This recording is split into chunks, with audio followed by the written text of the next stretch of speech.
the entire war, the shortest war in history, ended in just 38 minutes. After asking Khalid to leave again, presumably now with a bouquet of flowers, the British turned back to Admiral Harry Rawson.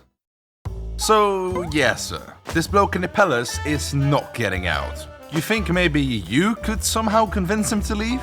Yeah, no worries mate, I got you. I'll be right there first thing in the morning and for no reason whatsoever, please evacuate all British citizens and merchants from the island, okay?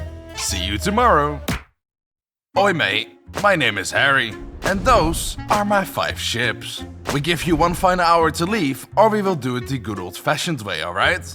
Whereas Khalid responded, and I quote, "We have no intentions of leaving, and we do not believe you would open fire on us."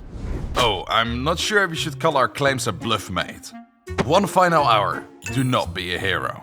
So back to his ships Harry went, waiting for Khalid and his 3,000 supporters to leave the palace. But as time grew closer to 9 AM, there were no signs of surrendering. Instead, the British noticed the Zanzibari rebels manned the one shore battery they had, and that a Zanzibari warship began to position itself within the formation of the 5 ships. Very questionable behavior. I sure wonder why they are doing that. Oh hey, would you look at the time? It's time for...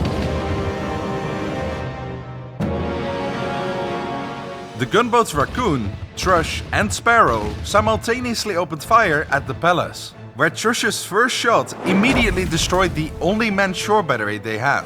Even though the 3,000 supporters heavily fortified themselves in the palace, the British high-explosive shells obliterated the barricades and caused massive fires throughout the palace, trapping thousands of supporters in the toxic smoke. At 9 AM, so 3 minutes after the shelling started, the only warship of the Zanzibaris started to lay fire onto the big cruiser that Admiral Rawson was on. However, due to the very outdated weaponry and questionable battle ethics, they didn't even manage to create a dent in the ship's hull. The St. George laid fire back and sunk the enemy ship in approximately 4 shots.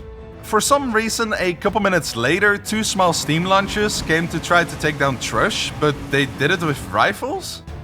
What? Needless to say, they were disposed of really quickly as well. And that was all the naval defenses that the Zanzibaris had.